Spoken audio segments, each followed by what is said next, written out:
No sé si se escucha y se ve. Sí se ve y se escucha. Ya, perfecto. Ya, ok. Entonces, vamos a partir con la charla de hoy día. Primero, buenas tardes a todos. Gracias, Dar, por la introducción. Como les comentaba Dar, yo contarle un poquito más levemente de mí. Soy geólogo, ¿verdad? Salí el año 2003 de la Universidad de Chile. He trabajado casi toda mi vida en hidrogeología. Estudié en Inglaterra un máster después en hidrogeología. Trabajé un tiempo también allá y volví a Chile. Y ahora tengo una empresa que se llama ICA Geoconsultores, en la cual hacemos trabajos relacionados con, ahí en ustedes, hidrogeología. ¿Ya? Así que en el fondo casi toda mi carrera, salvo un primeros 6 meses que estuve metido un poco en geotecnia, la he hecho en hidrogeología. ¿Ya? Así que tengo bastante experiencia para contar ahí, en hidrogeología, en minería sobre todo, ¿ya? También en otras áreas, un poco más interesantes tal vez, por ejemplo, tenemos actualmente un proyecto con una cervecería, ¿ya? Eso, ¿verdad? No puede fallar ahí el agua, ¿verdad? Entonces, la idea un poco de estas charlas es contarles cuáles son el trabajo principal que es en el hidrogeólogo en minería, que es el tenor de lo que estamos hablando, ¿verdad? ¿Cuál es la problemática, en el fondo, asociada al agua en los rajos mineros, los talúes? ¿Ya? Contarles qué rol, básicamente, está jugando el agua, cómo está molestando, si es que molesta, no lo vamos a ver, ¿verdad? En los rajos, ¿verdad? Y cuál es la labor que hacen ahí en Granada los hidrogeólogos con especialmente los geomecánicos, los geotécnicos, para poder asegurar de algún modo que la mina no se tenga bajo por problemas de agua. ¿Ya? En el fondo, asegurar la estabilidad del talud. Y también la operación seca. Voy a explicar un poco más de qué se trata eso. ¿Ya? El tenor de la charla, como decía, más que el tenor, la modalidad de la exposición, me gustaría hacerla más que presentar un PowerPoint, porque yo no sé si hay algún alumno acá, pero yo hago clase en la Andrés Bello hace bastante tiempo, no bastante tiempo, un año y medio, ¿ya? Que hago clase en la universidad, dos ramos, un ramo que se llama técnica de perforación y muestreo y otro ramo que se llama métodos aplicados de hidrogeología, son dos electivos, ¿ya? Uno de perforación, que damos cierta aplicación, y otro de profundizar un poco más en hidrogeología, ¿ya? Y la idea un poco es ahora contarles básicamente lo que pasa en los taludes mineros y que ustedes me puedan preguntar, sea un poco más interactiva, porque yo la verdad si quiero, o sea, si no, la intención mía no era poner una presentación, ir explicando cosas, irlo aburriendo ahí, como el tiempo es relativamente corto acá para esta charla, entonces la idea sería poder ahondar en las preguntas que ustedes tengan, ¿ya? Y yo contarle un poco de mi experiencia y de cuál es el rol que juegan los hidrogeólogos en minería. Yo sé que este es un grupo de geología económica, ¿verdad? En el cual la hidrogeología corre cierto carril semiparalelo, ¿ya? Y donde se intersectan en la parte minera, ¿verdad? Que es importante en el fondo la labor del hidrogeólogo para efectos de asegurar una extracción sustentable, ¿ya? Entonces, me gustaría partir, como les decía, esto va a ser más que un conversatorio, una charla, así que espero que sea interactivo, ustedes me hagan preguntas, vamos comentando, ¿ya? Espero que las preguntas me las hagan, porque en las clases son re buenos para hacer preguntas por el chat, ¿ya? A mí no me gusta mucho hacer preguntas por el chat, porque es una lata, entonces prefiero que me la hagan, si pueden, voz viva, ¿ya? Para que sea un conversatorio, ¿ya? Y yo no debo estar pendiente del chat ahí para responder. Aunque si lo quieren hacer por el chat, bienvenido tampoco, ¿no? No hay problema, ¿ya? Entonces contarle un poco por qué están metidos los hidrogeólogos en minería, o cuál es la labor de un hidrogeólogo en minería. Bueno, como todos ustedes deben saber, me imagino a esta altura, ¿ya? Eh, la minería principalmente se trabaja, ¿ya? En dos grandes grupos, o bajo dos grandes modalidades, ¿verdad? La minería subterránea y la minería a rajo abierto, o a cielo abierto, ¿verdad? Como se llama también. ¿Ya? Ahora vamos a andar un poco más en la parte de cielo abierto, ¿ya? Que en el fondo la minería que está, como ustedes ven, ¿verdad? Estos rajos mineros son bastante profundo, bastante grande, independientemente de la mina sea chico o no, es bastante el material que se remueve ahí, ¿verdad? Para poder hacer en el fondo el pit y extraer el mineral. Bueno, en Chile contamos con los yacimientos productores más grandes del mundo, productores de cobre, principalmente, y también contamos con una de las minas más grandes en términos de tamaño del mundo, que es Chuquicamata. La productora principal de cobre es Escondida, ¿verdad? Entonces, el gran problema que hay es que las grandes mineras, ¿verdad?, están ubicadas en el desierto más árido del mundo, el desierto de Atacama, principalmente, ¿verdad?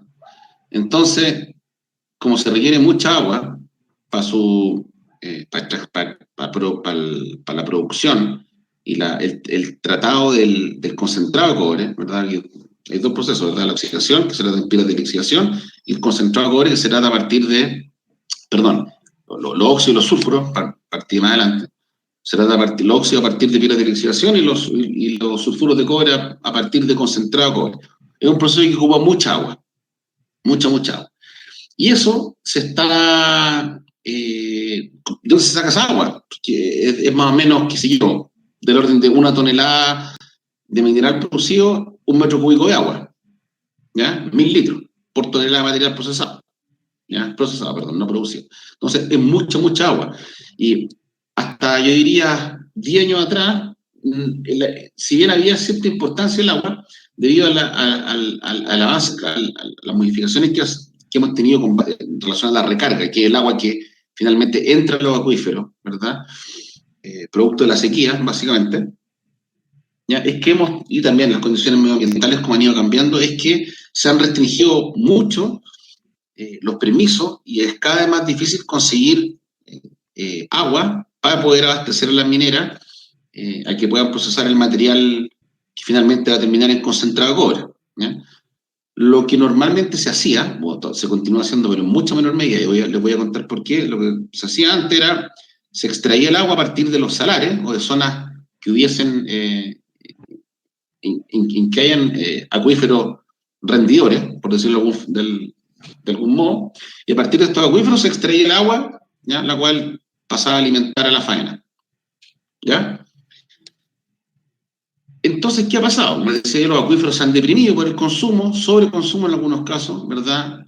Al deprimirse los acuíferos, disminuyen los rendimientos de los pozos, disminuyen los caudales, ¿ya? Y al ir aumentando la producción, el agua se ha hecho escasa.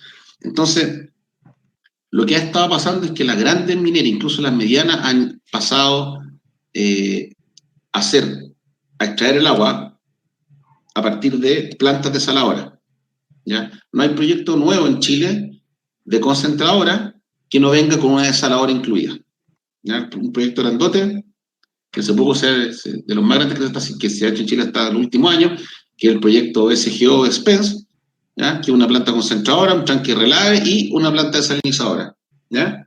Entonces, la gran minería está sacando agua ya del mar, planta desalinizadora, en vez de sacar agua de los salares. ¿Por qué? Porque en el fondo el mar es una fuente casi infinita de agua, ¿verdad? También hay problemáticas asociadas, pero no es parte de la charla que estamos haciendo ahora, ¿ya? Entonces, por lo general, en ese ámbito el hidrogeólogo lo que hacía era, o lo que se continúa haciendo, ¿verdad?, es realizando los pozos productores, ¿verdad?, construyendo estos pozos, asegurando en el fondo que la extracción sea sustentable a través de modelaciones hidrogeológicas conceptuales y numéricas, ¿ya?, etcétera, etcétera. Esa es la labor que hace en la parte más de producción, como el hidrogeólogo, paréntesis, producción, que es el que se encarga de asegurar que exista agua, ¿ya?, para poder procesar el mineral y para abastecer en el fondo la faena, ¿ya?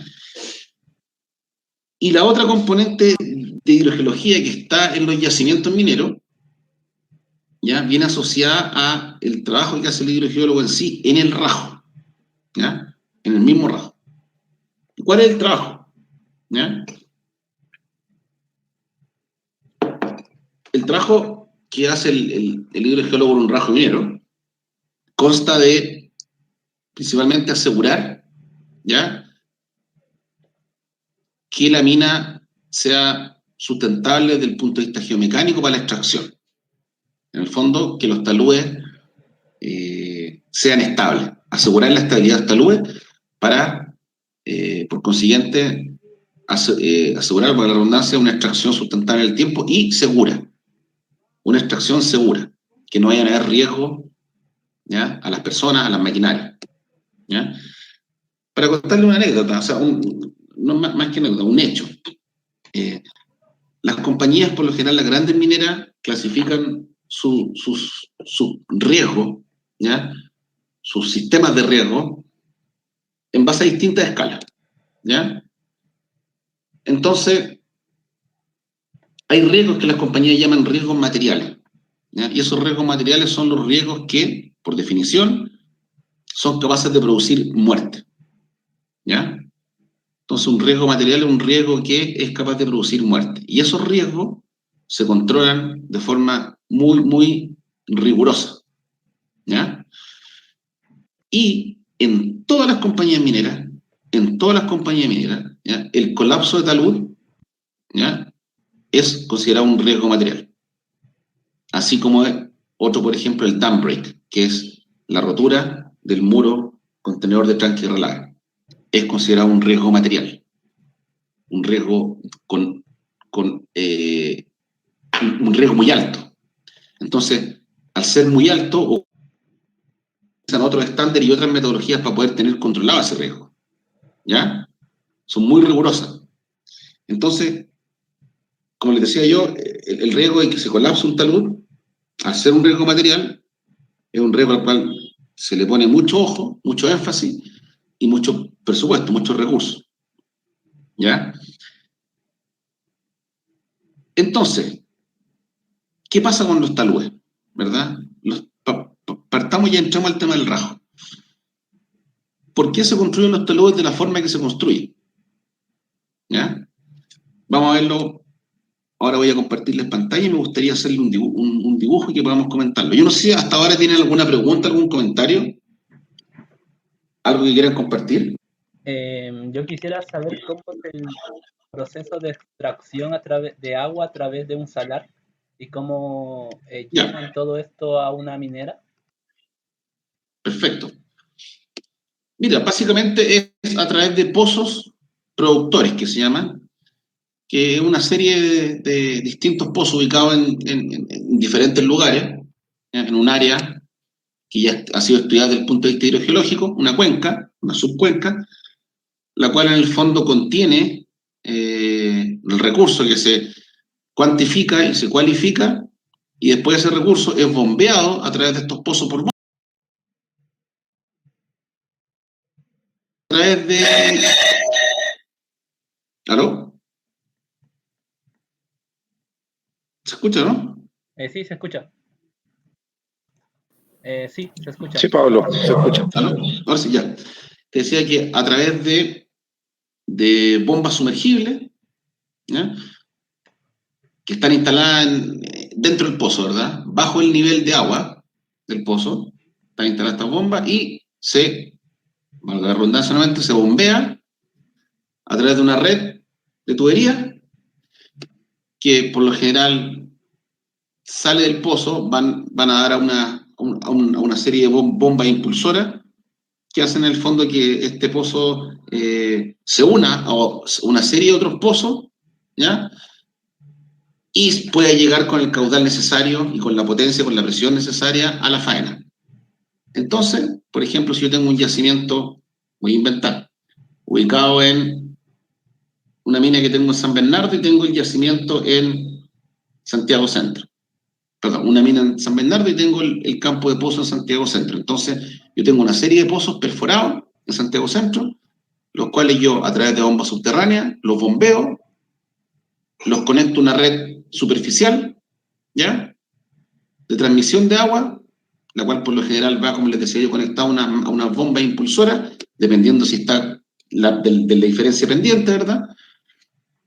Y va a dar a receptáculo o algún estanque que está en faena y ahí en el fondo se administra el agua, ¿ya? Pero antes de sacar el agua al salar, ¿verdad?, hay que hacer todo un estudio hidrogeológico, ¿verdad? Revisar la cuenca. Es muy análogo al estudio que hacen los geólogos económicos, ¿verdad? El geólogo, ¿qué es lo que hace el geólogo económico? El geólogo de exploración cuantifica un yacimiento, ¿verdad? Dice, mira, tengo un yacimiento de este tamaño y de esta ley, ¿verdad? Y después agarra ese yacimiento, se lo pasa al ingeniero en mina y él verá cómo lo extrae, ¿verdad? Si subterránea, si de rajo abierto, si mitimota, qué sé yo, ¿verdad? Entonces los hidrogeólogos hacen algo similar.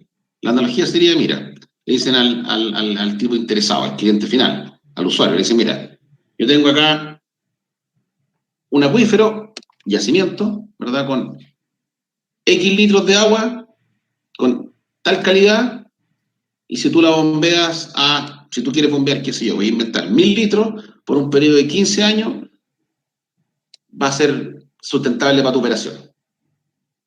¿Ya? Y eso es lo que uno entrega y después se ve como es la forma óptima de poder, en el fondo, bombear esa agua y distribuirla a los usuarios finales. No sé si respondí ahí la pregunta, te quedaste con más dudas. Claro. Igual le surgieron más dudas. La última pregunta. Con respecto, usted dijo los salares. Obvio, los salares extraen otro tipo de minerales, podría decirse, como por ejemplo litio, cosas así. ¿Ustedes luego reprocesan ese agua o ustedes directamente sacan el agua salada ya, con salmuera y todos estos elementos? Lo que pasa es que en un salar no necesariamente implica agua salada ni salmuera. ¿Ya? Hay salares que tienen 3, 4 más acuíferos. Esos acuíferos pueden ser poco salados, pueden ser dulces, pueden ser salmuera, qué sé yo. Y por lo general lo que se hace es, después del estudio geológico, se ve qué tipo de acuífero hay y se trata de extraer el acuífero que no tiene sal, el acuífero dulce, si es que hay. Si es que hubiese un acuífero salado, habría que tener una planta de procesamiento para batir la sal. ¿Ya? Pero por lo general lo que se hace es se ataca el acuífero dulce, no el acuífero salado, que es el que está por lo general inmediatamente en contacto con la salina. ¿Ya? Y estos acuíferos están estratificados de forma horizontal por lo general, ¿verdad? Y separados por niveles confinantes que en el fondo los aísla, los compartimentaliza. ¿Ya? Entonces tú puedes tener un acuífero salado por encima de uno dulce y este dulce por encima de uno, qué sé yo, una salmuera. ¿Ya? Y eso se hace el estudio previo a el proceso de extracción y en el fondo la definición de dónde va a ser tus pozos productores. Ok, ¿Está bien ahí, no? muchas gracias, ahora sí me quedó claro. Súper. ¿Alguna otra pregunta? ¿No?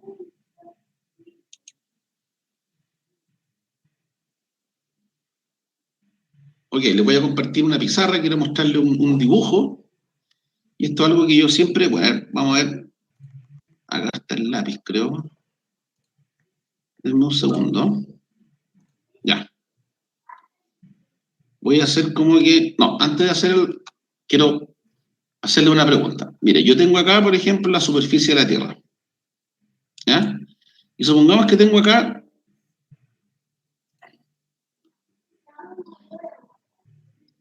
Dame un segundo. Tengo acá un yacimiento. ¿Ya? Esta es la superficie de la Tierra y tengo acá un yacimiento que está identificado. Pregunta. ¿Cuál creen ustedes que es la forma óptima, ¿ya? Si ustedes retrotraiganse cuando tenían 5 años y estaban en la playa y tenían una cuestión abajo de la tierra, ¿cuál creen ustedes? No piensen ni en esta, ni un factor, ni nada, ni nada. ¿Cuál creen ustedes que desde el punto de vista de lo que ustedes piensen, ¿ya? Sería la forma óptima de extraer ese núcleo mineralizado? Lo escucho. Uf.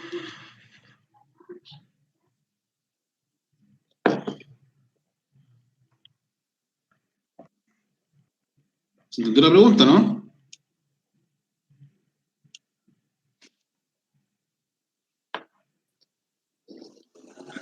Y sí, lo puede extraer mediante un pit o dependiendo de las características del cuerpo podría hacer algún movimiento para hacer algo subterráneo, pero según el cuerpo, Supongamos que tiene que extraerse a rajo abierto o tiene que extraerse no de forma subterránea, perdón. ¿Cómo ustedes lo extraerían? ¿Cuál sería la forma óptima, creen ustedes? Forma subterránea. La geometría óptima.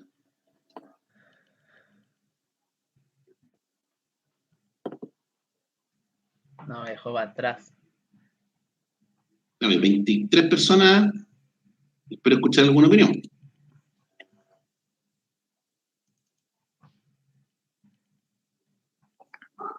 Es lo que tú mismo estabas diciendo, hacerlo con un rajo. O sea, la geometría obviamente sería hacer un pit, atacarlo ¿Y desde arriba. por qué un rajo? Porque un cuerpo indefinido no es betiforme, no presenta, no sé, como características para poder explotarlo subterráneamente. Ya Sí, pero ¿con qué? Ya, un rajo, pero ¿qué forma? ¿Qué forma le damos al rajo? Al hoyo.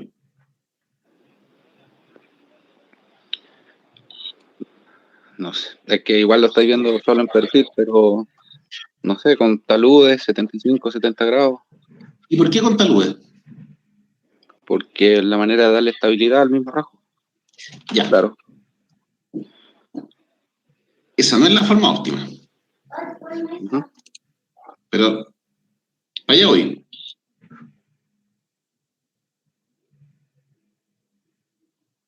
¿Cuál sería usted cree que la... Porque tú metiste un concepto de estabilidad. A los 5 años tú no cacháis de estabilidad.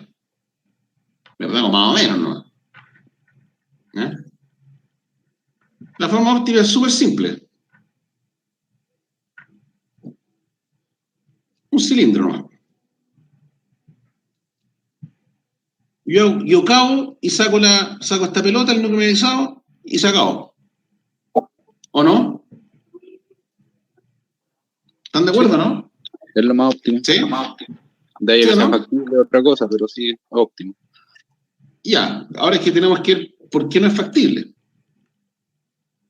O por qué a lo mejor es factible y no lo hacen los gallos en la minería porque nunca han visto este dibujo. ¿Ya? Ahí vamos a explicar. Ahora, ¿cómo se borra esta cuestión? ¿Alguien sabe cómo se borra, no? Cambiaron el borrar, ahí está. Ya. Ah, borró todo. Bueno, está bien. ¿Qué pasa acá? En el fondo, ¿por qué esto se hace, verdad? Al final, no puedo cambiar el color de esta cuestión. Un segundo. Ahí sí. Ya. Voy a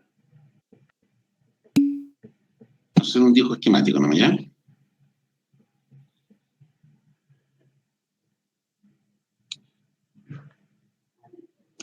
Ok.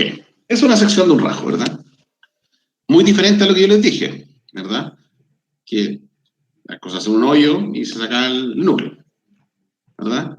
¿Y por qué se hace de esta forma? Precisamente por lo que decías tú, por la estabilidad. Porque si yo hago un cilindro lisa y llanamente, el hoyo se va a venir abajo y en el fondo no es factible. Tengo que construir, aparte de la estabilidad, tengo que construir caminos, tengo que tener vías de evacuación, etcétera, etcétera. ¿Verdad? Eso ya lo tenemos más o menos todo claro. Ahora, ¿por qué esa forma y por qué no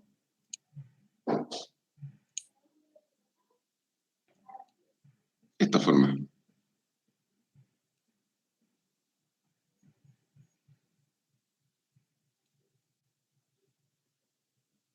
¿Ya?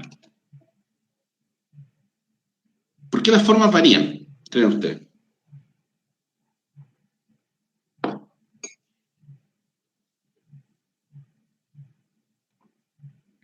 Depende, yo creo, de la roca donde se encuentre, porque como usted dice, si lo hacemos en forma de cilindro, la estabilidad se viene todo abajo. Pero ¿Ya? ahí analizando, yo creo, parte de las estructuras que puedan haber ahí, fallas, cosas así, podemos Ya. Perfecto. darle un Esa es la respuesta. Ahí vamos, para allá vamos a entrar. Mira, el cuento es, en el fondo nosotros tenemos aquí dos ejemplos de posibles diseños, ¿verdad? El diseño café y el diseño verde, digamos. ¿Cuál creen ustedes que es más caro, más costoso de implementar? El café El café. ¿Por qué? es más definido. ¿Qué es lo que es definido?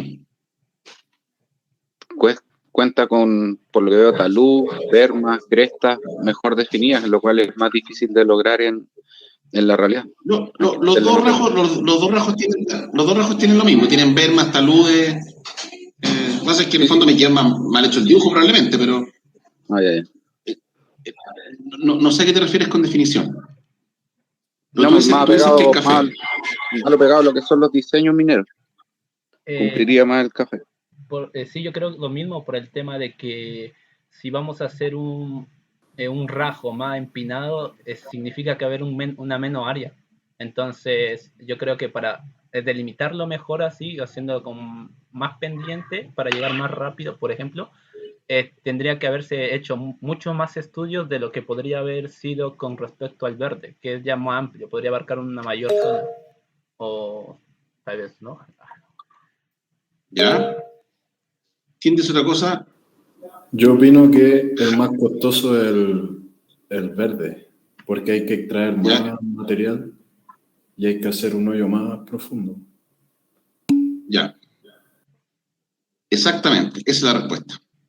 Si ustedes ven, gracias, mira, si ustedes ven, todo esto,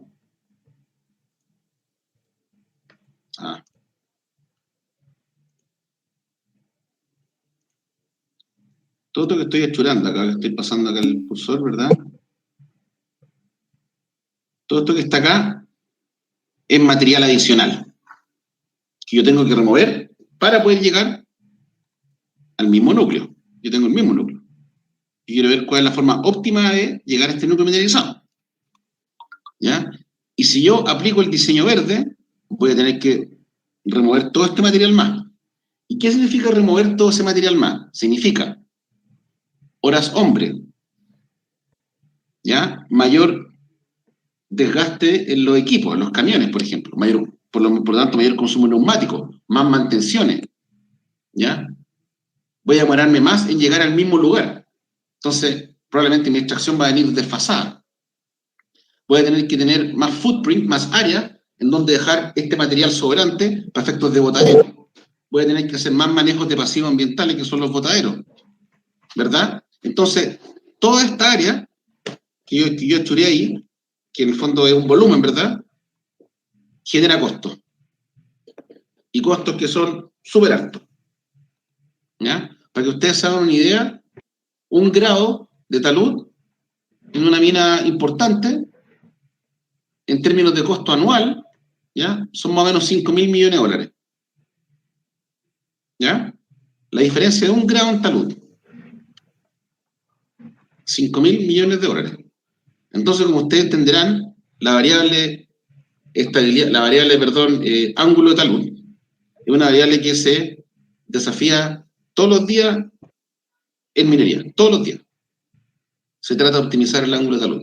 Imagínense ustedes, son el superintendente de geotecnia y lograron estabilizar el talud, lograron aumentar el ángulo del talud en 1 grado, ¿ya?, asegurando una operación segura. O sea, asegurando que la operación va a estar segura desde el punto de vista geotécnico, ¿ya?, y controlando el riesgo que les dije, que es un riesgo material para las personas. ¿Ya? Entonces ustedes le están haciendo ganar 5.000 millones de dólares adicionales a la mina. Imagínense el bono que les llega. ¿Ya? Entonces, es una variable que es sumamente desafiada en minería día a día. ¿Ya? Por lo tanto, mientras más empinado sea el ángulo, más eficiente se hace la producción y menos costo. ¿Ya? Iván, ¿querías decir algo, perdón?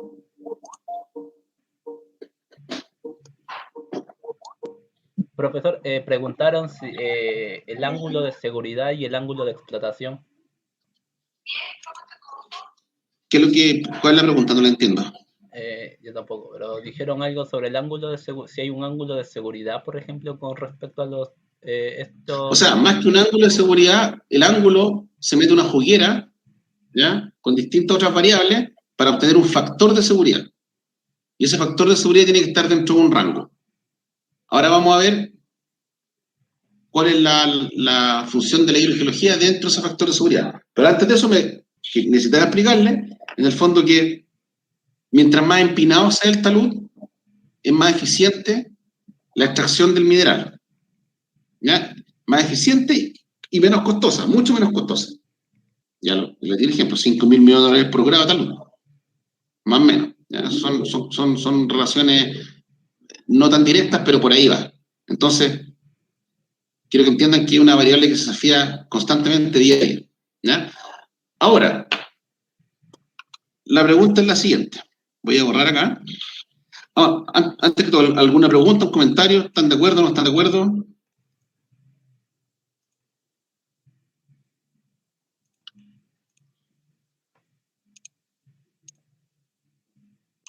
Alguien me sopló cómo se borraba todo. ¿Cómo se borra todo?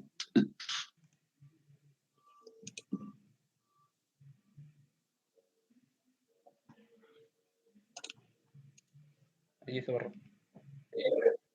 Ya. Profe, entonces si consideran si tiene mayor pendiente el más económico, ¿cuál es la necesidad de hacerlo más anguloso? ¿Por la seguridad? Claro, por hacerlo más, tú dices, Más abierto. con un ángulo mayor, Sí. más abierto, claro, por una variable, solamente por una variable crítica de seguridad, factor de seguridad. ¿Hay algún Es nada código? más que por eso. ¿Hay algún código con respecto que el Estado te dice con respecto a eso de la seguridad? ¿Que tiene que cumplir la Mira, minera? por lo general los factores de seguridad, como te digo, son varias las variables que se consideran. Ahí las vamos a revisar, ¿ya? Ok. Pero por lo general, lo que se hace, en modelación geotécnica, geomecánica, es llegar a un rango de valores de factores de seguridad en los cuales tú puedas evaluar el beneficio versus el riesgo. ¿Ya? Porque yo puedo decir, mira, ¿sabéis qué? Acá tengo una ley de 3 gramos por tonelada, ¿ya? O ley de 3%, perdón, estamos hablando de cobre. Entonces, un ejemplo, cobre. Tengo una ley de 3% exquisita, diseminada en sistema pórfido, pero tengo una roca que es muy mala. ¿Qué hago? ¿Lo extraigo o no lo extraigo? El factor de seguridad, supongamos que para la mina el estándar es 1.5. Digo, mira, puedo bajar el factor de seguridad a 1.3, chutarlo. ¿Me la juego o no me la juego? Ahí viene el criterio del negocio. En el fondo, estoy corriendo un riesgo al bajar el factor de seguridad, pero mi beneficio es muy alto. Entonces ya depende del criterio de las personas que están a cargo del negocio. ¿Ya? Profe, con respecto a esa pregunta, así, saliendo del tema, ¿usted qué considera? O sea, que siempre para la aprobación de un proyecto minero, la mayoría de estas personas son economistas, no son geólogos. O sea, es una mezcla de distintas especialidades. Un economista no puede ver un factor de seguridad. O sea, tal vez pueda, pero no tiene los conocimientos. Entonces, cuando se hacen estimaciones de proyecciones anuales de, de utilidades, que sea de ingresos, de dividendos para la mina, para los socios, básicamente, eso sí, lo hacen analistas, pero en base a información de extracción. Te dicen, vamos a extraer, este mes vamos a procesar tanto mineral, asumimos tal precio del cobre, entonces este mes vamos a vender tanto, este mes vamos a producir tanto, a tal ley, entonces vamos a tener tanto. ¿Ya? Y esa evaluación, claro, la hace gente que está ligada al ámbito comercial, pero cuánto se produce va a depender de la ley, ¿verdad? Y de la fase extractiva. Y eso lo hacen los ingenieros, los geólogos. ¿Ya? Es un diseño que viene, como te digo, definido por criterios que son económicos.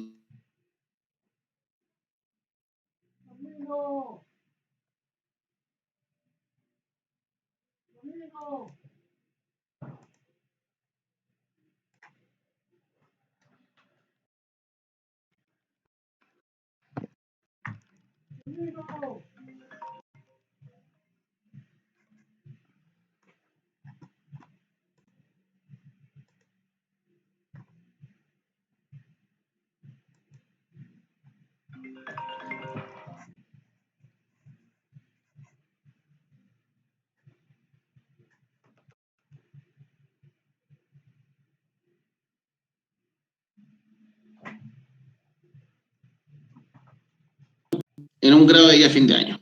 Perfecto, listo.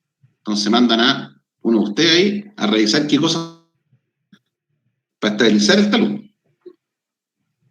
¿Ya? Perdón, para asegurar la estabilidad del talud, aumentando el grado, aumentando el ángulo, ¿verdad? Entonces, antes de yo empezar a hacer cualquier cosa, tengo que tener mi pool de variables. ¿Con qué cosas yo voy a estar jugando? Y después con esas cosas que yo estoy jugando, voy a intentar optimizar el ángulo de talud, ¿verdad?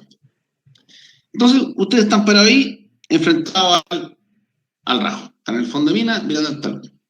Dicen, chuta ya. ¿Qué podemos hacer acá? ¿Verdad? ¿Qué cosas ustedes, cuáles serían las variables con las cuales ustedes creen estarían jugando? ¿Ya? ¿O qué variables ustedes tendrían que medir y controlar para poder eventualmente optimizar el ángulo de talud? Lo escucho. Fíjense, ustedes están parados en el fondo de mina, están mirando la pared. ¿Qué ven? La roca, la calidad de la roca, frecuencia de fractura, aplicar un, no sé, un RQT. Ya, pero vamos con calma. Tú dijiste que es primero roca, ¿verdad? Tengo una roca, ¿sí o no? Una cierta litología. Claro. ¿Están de acuerdo? Ya. Sí. ¿Qué más veo?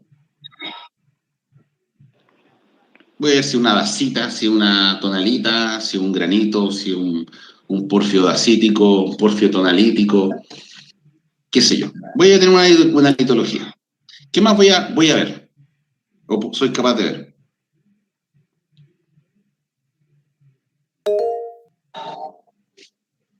Javier. Hola Pablo. En lo personal, lo que yo haría en esa ocasión sería como tú bien decías, observar primero la roca, la alteración, todas las discontinuidades que tiene. Ya. Para un poco, alteración. Tenemos una litología, vamos a tener cierto tipo de roca, tenemos cierto tipo de alteración. Dale, continúa. Ver las discontinuidades, tanto diaclasas como fallas, Perfecto. la Estructura. separación de estas, claro, estructura en general, Estructura. y estudiarla a fondo, pues, como la rugosidad, ver si hay agua en los sectores, estudiar cómo hacer un estudio geotécnico de detalle y sacarle el RMR a todo el sector. Calma. Yo no estoy diciéndole qué es lo que hay que hacer, estoy diciendo cuáles son nuestras variables de control. Dijimos, yo estoy parado ahí, ¿qué es lo que estoy mirando? Voy a tener una litología, voy a ver una alteración, algún tipo de litologías, pongámoslo en plural, litologías, alteraciones, estructuras, ¿ya? ¿Qué otra cosa? El agua igual es un factor que tenemos que, o sea... ¿El agua? Sí, voy a ver agua, eventualmente, claro. ¿Verdad? ¿Ya? ¿Qué más? ¿Algo más? ¿O nada más? Como dice el compañero, las discontinuidades presentes en el talud. Esto son estructuras. Fallas, diaclasa. Tener un estimado de a qué profundidad se encuentra lo que queremos hallar. ¿Dónde está el depósito? Tener por lo menos un estimado para poder calcular ya... ¿Con qué objetivo? Poder calcular los ángulos de hacer el rajo. ¿O no? Sí, pero, a ver, sí, yo quiero efectivamente llegar a un cierto depósito, pero yo sé que con un ángulo más empinado voy a ser más eficiente. Entonces a mí me interesa empinar, en este contexto lo que me interesa es dejar el ángulo lo más parado posible, ¿ya? Ese es el objetivo, ¿ya? ¿Y cuáles son mis variables de control? Lo que yo estoy viendo, ¿verdad? Y lo que yo puedo medir, ¿verdad? Porque tú solo, como decía un profesor en mi universidad, tú solo puedes controlar lo que puedes medir. Si no lo puedo medir, no lo puedo controlar. ¿Y qué cosas yo puedo revisar? Puedo ver ahí. Insisto, ustedes son el monito abajo, están mirando la pared. ¿Qué es lo que ven? Litología, alteraciones, estructura, agua, algo más o nada más.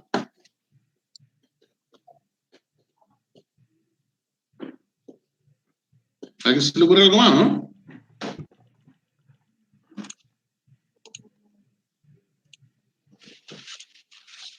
¿Una pendiente? ¿No?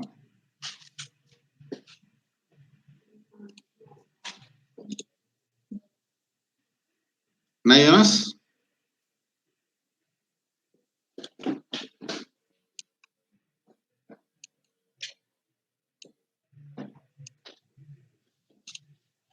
Falta una sola cosa nomás.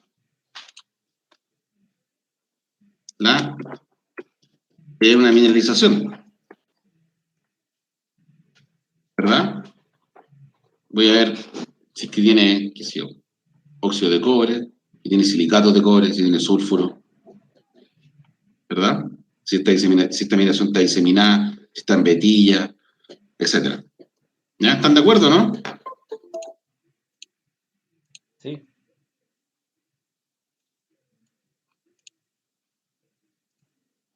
¿Sí o no? Eso es lo que tenemos.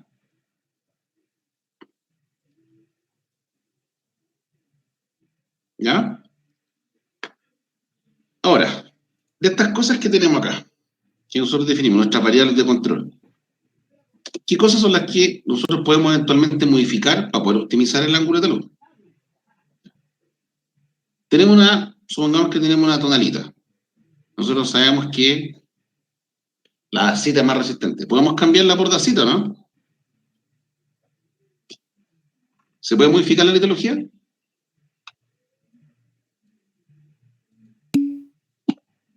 No. Exactamente. No. Alteraciones. Yo tengo una alteración argílica avanzada en la parte baja. ¿Puedo pasarla a una potásica? Tampoco. La estructura. Tengo una falla una falla eléctrica que me está complicando, me está generando una cuña. ¿Puedo hacer desaparecer esa falla? No. O si una falla normal, ¿puedo transformar en inversa? Tampoco. Mineralización. ¿Puedo cambiar de mineralización o no? ¿Puedo cambiar los óxidos por los sulfuros? Tampoco. ¿Qué pasa con el agua? La única de todas las variables que yo puedo controlar. El agua.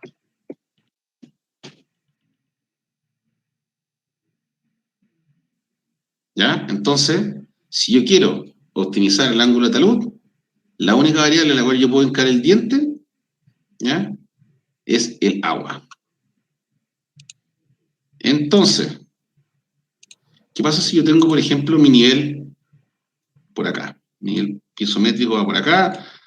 Acá tengo afloramiento de agua, ¿verdad? Después el nivel sigue por acá.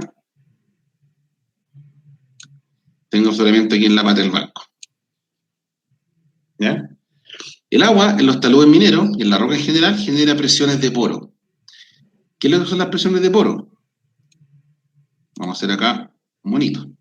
Supongamos que esta es una roca. Estoy haciendo un zoom y tenemos acá distintos espacios porales en la roca. Porosidades secundarias y porosidades primarias.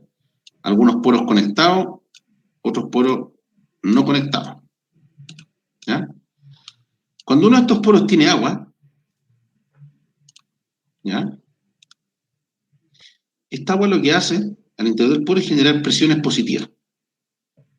¿En qué sentido? En el sentido radial, ¿verdad?, a donde está ubicado.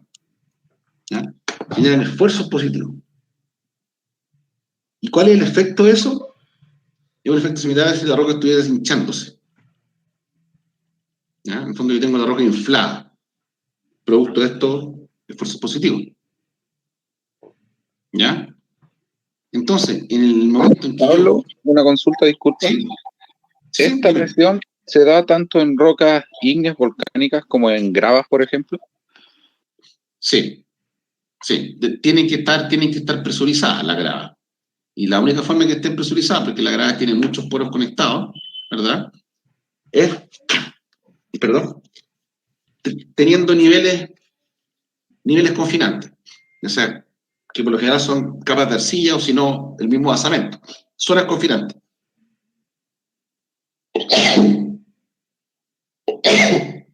Si yo tengo una zona confinada, una unidad, perdón, una unidad que está confinada, esa unidad va a tener eventualmente un nivel piezométrico por encima de donde yo estoy haciendo el pozo. Me imagino que en hidrogeología hay algo parecido a los que han hecho el ramo de hidrogeología. En el fondo, si yo tengo una unidad que está confinada, que está bajo presión, y hago un pozo, ¿ya? El agua eventualmente puede salir surgiente, que es lo que se conoce como vertiente.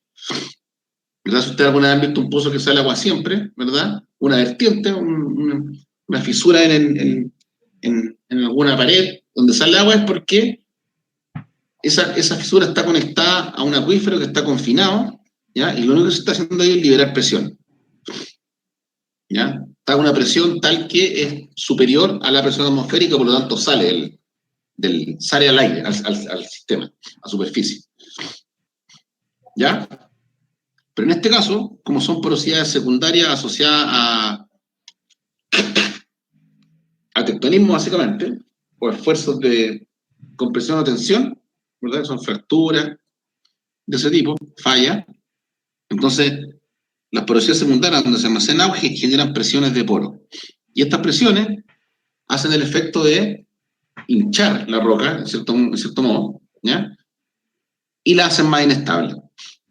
Entonces, al yo tener presión de poro, ¿ya? Cuando yo la identifico, lo que se trata de hacer en minería y lo que hacen los hidrogeólogos en conjunto con los geomecánicos y para allá iba, es tratar de descomprimir, despresurizar el talud, ¿ya? Desaguar el rajo, ¿ya? Liberar la presión de poro. ¿Y cómo se hace? Ahí en la pregunta, a través de, puede ser, pozos que se hacen en el mismo rajo, que es medio chueco, pero se entiende, ¿verdad? O tal vez puedo hacer una serie de drenes, ¿verdad? De las paredes del rajo, drenes también puede ser positivo, puede ir hacia arriba, ¿ya? Y yo extraigo el agua a partir de estos pozos, de estos drenes, ¿ya? Y hago que el nivel freático baje, ¿ya? Y en el fondo no voy a tener, primero, aporte de agua a la mina, y segundo, descomprimo la roca que forma parte de los taludes, ¿ya? Entonces, parte de la labor que hacen los hidrogeólogos de minería es asegurar la estabilidad del talud a partir de controlar la presión de poro de la roca, ¿ya? Del rajo, ¿ya? Desaguar la mina, entonces en jerga geológica se llama desagüe pit, este geólogo de desagüe pit, ¿ya? Esa es una cosa que tienen que asegurarse, la estabilidad del talud, y la otra es asegurar la operación seca. ¿Qué es lo que significa asegurar la operación seca? Que no haya agua en el fondo mina, que eso es súper complicado. ¿Por qué? Porque por lo general las fases que tienen mejor ley, las que son mayor productoras, están en el fondo mina, porque nos estamos acercando al núcleo mineralizado. Entonces, si se quiere minar en el fondo mina, donde vamos a tener más palas, más camiones, más equipos operando, necesitamos tener operación seca, porque si la operación no está seca, está húmeda y tenemos agua que está yendo al fondo mina, vamos a tener problemas con los equipos para que operen y eventualmente no van a poder sacar el material. No se va a poder tronar. Si tenemos nuestros sondajes con tronadura con agua, no van a tronar de forma correcta. Por tanto, los bloques que voy a estar sacando van a estar probablemente sobre diseño, van a ser más grandes. ¿Ya? Entonces, al ser bloques más grandes, voy a tener problemas en el chancado. Y se genera ahí una serie de problemas asociados a que ahí no tengo un buen control en el fondo del agua, de la operación seca. ¿Ya? Pablo, consulta igual. ¿Los drenes hacia dónde los orientas o cuál es tu objetivo de esto? O sea, obviamente sacar agua, pero ¿hacia dónde lo orientas? No sé, al corte de alguna estructura, hacia un conjunto de estructuras. Ya. Por lo general, tú, antes de una buena pregunta, antes de orientar tú el estudio, ¿ya? Para poder revisar dónde está el nivel, cuáles son las unidades que están componiendo el rajo y por dónde podría estar direccionada esa agua, canalizar esa agua. Ahora, modelar fracturamiento secundario, porosidad secundaria, es muy complicado porque muchas veces tú tienes un afloramiento en la pared de un tal, tú sigues esa estructura, ¿ya? Agua arriba, hace un pozo, un dren y la estructura sale seca. ¿Por qué? Porque a lo mejor esa estructura ahí se frenó, se rellenó por alguna salvante falla, o la estructura simplemente hay una mini estructura ahí que hace en el fondo se desplace y ya el agua quede bloqueada, no hay más aporte y el aporte viene de otro lado, ¿ya? Etcétera. Entonces es muy complicado modelar acuífero fracturado, ¿ya? Pero por lo general lo que se hace, ¿verdad? Es con la información que se tiene en la mina, más los sondajes que los hidrogeólogos definan, ¿ya? Es generar una red de drenes, ¿ya? Por lo general no se hace uno ni dos, se hace una red de drenes, dependiendo evidentemente del presupuesto, ¿ya? Ahora, si es muy evidente que tengo una estructura que está tirándome agua, yo voy a hacer un dren que esté canalizándome el agua que viene por esa estructura, ¿verdad? Y lo voy a orientar y lo voy a diseñar en términos de longitud y ángulo en función de las características geológicas que yo conozca. Mientras más información tenga, mejor van a ser mis diseños de dren y de pozo. ¿Ya? Pero entonces, claro, como tú decías, respondiendo a tu pregunta, los drenes y los pozos se diseñan y se ubican para poder atacar el lugar donde yo quiero lograr el objetivo, que en este caso es despresurizar o drenar el agua que puede venir de una estructura. Son cosas distintas. Recuerda, despresurizar es sacar la presión de poro que tengo, ¿verdad? La presión de poro que aquí está la mano, ¿no? Se ve la mano, ¿no? Porque creo que hay un problema con Black porque no se ve. No se ve la mano. Ah, ya. Bueno, abajo a la derecha, ¿verdad? Está ese dibujo en la roca. Sacar la presión de poro es cuando yo estoy despresurizando, ¿cómo me doy cuenta? Porque tengo muy poco caudal en un periodo largo de tiempo. Voy a tener un dren tirando gotitas, o muy poca agua, pero en un periodo largo de tiempo. Cuando yo dreno, el agua tiende a ser mayor y tiende a ir bajando en el tiempo. Si yo tengo una estructura que me está aportando agua, ¿verdad? Entonces yo dreno esa estructura, la seco. En cambio, la presión de poro, yo tengo que reducir la presión de poro y el aporte va a ser muy bajo, pero por un periodo más sostenido en el tiempo. ¿Ya? Entonces, el diseño de pozo y de drenes que se hacen en un rajo, ¿ya? Va a venir dado por la cantidad de información que yo tenga. Si tengo poca información, evidentemente puede que mi diseño sea no el óptimo, puede que incluso no llegue a interceptar lo que quiero interceptar de agua. Ahora, si tengo más información, tengo un buen modelo geomecánico, tengo una red de pozos sostenida en el tiempo, yo voy a poder saber cómo se comportan, voy a poder medirlo, eso ya es parte de otra, sería parte de otra charla, cómo se mide esto y cómo en el fondo se optimiza la extracción. ¿Ya? Porque aquí se instalan un tipo de sensores especiales para yo poder medir esta ¿cómo se llama? Dónde está el agua y qué unidad está fluyendo. Cuáles son mis gradientes hidráulicos de distintas unidades. Disculpe, yo tengo dos preguntas. Con lo que decía el compañero, pero esta agua que es ya extraída o redirigida, ¿hacia dónde la redirigen? Perfecto. Y también con respecto, ¿hay alguna condición donde el agua no pueda ser modificada o siempre se controla el agua? Esas son mis dos preguntas. Ya, súper. Ya. La primera pregunta, por lo general, cuando usted tiene agua que está yéndose el talón al fondo de mina, tienes que generar algún plan operacional para sacar esa agua de ahí. ¿Y cómo se hace? Por lo general se hacen canaletas de contorno, o bien, si está en el fondo de mina, estas canaletas se dirigen, ¿verdad? Por pendiente, por gravedad nomás, a unas piscinas. ¿Ya? Y esas piscinas se dejan ahí en el fondo de mina, los camiones llegan a esas piscinas, los camiones aljibe, y por lo general, o como el caudal no es tanto, ocupan esa agua para regar los caminos. Entonces, baja el camión aljibe, recarga agua de la piscina, que está ubicada al fondo de mina, y se da vuelta por los camiones mineros para suprimir el polvo, y regando los caminos. ¿Ya? Esa es la primera pregunta. En el fondo, la respuesta a la primera pregunta, se genera un programa operacional para poder canalizar esa agua a sectores de piscina. ¿Ya? Y si es mucha agua, por lo general se instalan bombas a veces y se suben por los taludes, ¿ya? Mangueras de HDP, mangueras de PVC que van a dar a estanques de almacenamiento de agua, ¿ya? Pero en el fondo no es que el agua caiga y se deje ahí en el suelo, porque produciría el mismo daño, ¿verdad? Al final todo decanta, el agua viaja hacia la parte de menor energía, entonces se canalizaría todo en el fondo de mina, ¿ya? Y ¿cuál era la segunda pregunta?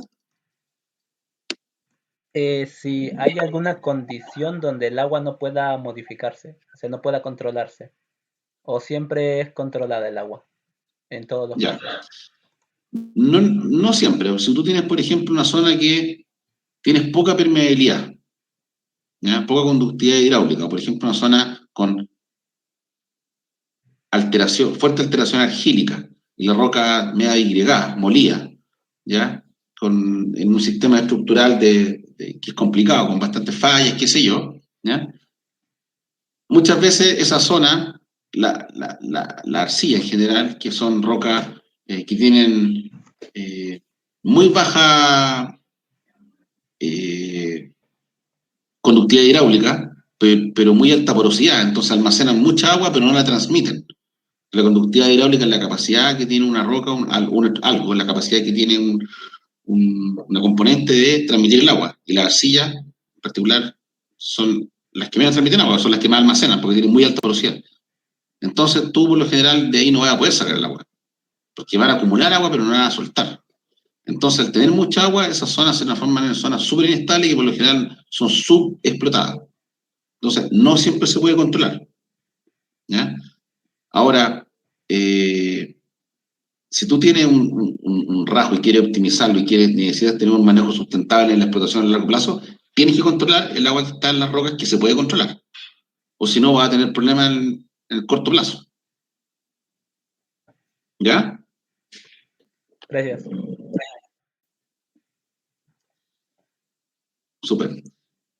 Y un poco ya para ir terminando, en el fondo, ¿cómo se controla esto, verdad? En cada uno de estos pozos, estos drenes se instalan, lo que les comentaban, sensores, distintos sistemas de medición, para yo poder ver cuál es el sector, cuál es el lugar al cual yo tengo que atacar para poder tener, o para poder asegurar una mayor despresurización o un mayor drenaje. Y eso se hace en función de la cantidad de información que yo pueda tener a lo largo del tiempo, con sondajes geológicos, con mapeo, ¿verdad? Con el modelo del rajo, el modelo de bloques del rajo, etc. ¿Ya? Pero en el fondo, un poco para ir cerrando, la problemática que tiene el agua en la minería, primero, es agua para proceso, que como les comentaba yo, para procesar mineral, como les comentaba yo, eso ya ha ido mutando a agua desalada, entonces cada vez menos ese es el problema. Y en rajo en general, el problema del agua es que producen, no que produce, es una componente dentro de un número de variables, ¿ya? Que, por un lado, genera inestabilidad de talud, puede generar inestabilidad, pero por otro lado es la única componente que se puede controlar. Entonces, al ser la única componente que se puede controlar, es súper importante la labor que hace el hidrogeólogo en el rajo para poder asegurar esta operación. Poder, en el fondo, eventualmente aumentar el ángulo de talud, ¿verdad? Optimizando la producción, disminuyendo los costos y por otro lado asegurar una operación seca. El estándar, para que ustedes sepan más o menos, una operación seca significa que el nivel freático por debajo del suelo, o sea, donde está el monito, la línea azul debería estar un banco por debajo. Y un banco son 15 metros. Entonces una operación exitosa de desagüe de rajo implicaría no tener agua en las paredes, tener las zonas despresurizadas, ¿ya? Y tener el nivel freático 15 metros por debajo del fondo pit. Y eso es lo que se encarga, nos encargamos los hidrogeólogos que trabajamos en rajo, en minería. ¿Ya? A rajo abierto. Subterránea cambia un poco el cuento y ya sería para otra charla, pero eso es lo que en el fondo me gustaría, o sea, quería yo que ustedes entendieran y que les quedara un poco cierta noción de cuál es la labor que hacen los geólogos que se dedican al agua y en los rajos mineros. No sé si Pablo, tienen alguna duda. Pablo, sí, muchas gracias primero que todo por la charla, está muy interesante. Una última consulta. ¿Qué información debe rescatar el hidrogeólogo durante las perforaciones de estos drenes o pozos de bombeo? ¿Cuál es el enfoque o el ojo, el cuidado que debe tener el hidrogeólogo en base a estas perforaciones? Ya. Súper buena pregunta, porque lo que tú tienes a diferencia de todas las otras áreas de la geología, cuando tú haces un sondaje de exploración para encontrar mineral, ¿qué es lo que te interesa a ti para hacer un sondaje? ¿Cuál es el producto que tú estás sudando de las manos para tener? A ver si me puedes responder esa pregunta. Si encuentro haciendo una exploración. Sí, claro, pero tú haces un sondaje exploratorio. Ajá. El preforista, ¿qué es lo que tú esperas que te entregue? Un sondaje. Un diamantina, por ejemplo. Un sondaje, un testigo. Un testigo, sí, claro. ¿Sí o no? Un testigo. Sí. Es lo principal, porque si no tenés testigo no puedes identificar los componentes minerales o los Claro. sistemas de mineralización, etcétera, ¿verdad? Ya.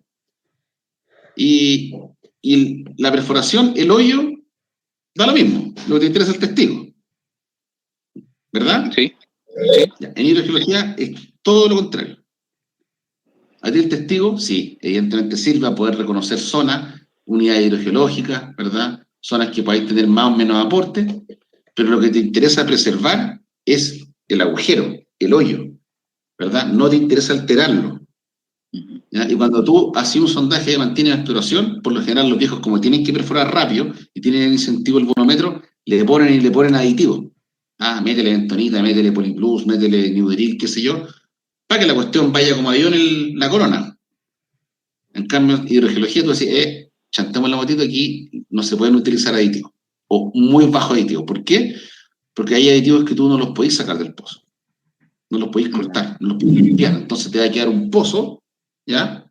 Un hoyo con las paredes obsturadas, ¿sí? Por estos aditivos, y vaya a estar alterando la permeabilidad natural de la roca. Entonces los niveles que tú vayas a estar midiendo van a estar eventualmente, pudiesen estar, si no hiciste bien el pozo, pudiesen estar erróneos, y vais a estar midiendo lo que no tengáis que medir. Entonces, respondiendo a tu pregunta, ¿cuáles son las cosas que se debería preocupar un hidrogeólogo cuando hace un sondaje? Primero, en que el sondaje quede bien hecho y quede limpio y que se ocupe muy poco aditivo. ¿Para qué? Para poder tener una buena representación de la permeabilidad del medio. Punto uno, eso es principal. Y una vez que tenías el sondaje, ya sea aire reverso o diamantina, ahí tú vas a identificar las distintas unidades, ¿verdad? Hidrogeológicas. En un sondaje de aire reverso, ¿verdad? Como la roca sale molida, no identifica las estructuras. En un sondaje de diamantina sí. Y puedes identificar en el fondo cuáles son las zonas que eventualmente están confinadas, las zonas más aportantes, etc. Y en cada una de las zonas de interés hidrogeológico tú instalas un sensor, un piezómetro, que te va a indicar el nivel, si es que hay, ¿verdad? El nivel de gradiente hidráulico que tiene esa zona en particular. Y tú, evidentemente, si tienes una zona que está con un mayor gradiente, quiere decir que está más confinada, que tiene mayor cantidad de agua, entonces tú vas a atacar esa zona en términos de drenaje antes que otro. ¿Ya? No sé si respondí tu pregunta. Sí, Pablo, me queda claro, muchas gracias. Súper. Y eso, pues. No es mucho tiempo el que hay. Yo tengo ahora que hacer otra cosa, pero yo le he dicho a ver que tenía una hora, estoy un poquito atrasado, pero bueno, en el tiempo que pudimos conversar, espero que le haya quedado un poco, hayan tenido una pasadita al menos de lo que hace el hidrogeólogo en los rajos mineros y cuál es la importancia en el fondo de por qué se trabaja en eso, para efectos de geotecnia y para efectos de desagüe rajo. ¿Ya? Así que eso sería. Ok, muchas gracias, Pablo. Igual, Gracias a ustedes. a usted mejor. Igual, excelente charla. Que tenga una excelente semana. Nos estaremos viendo por otra ocasión. Igualmente, que les vaya muy bien a todos. Cuídense. Gracias. Gracias a ti. Hasta luego.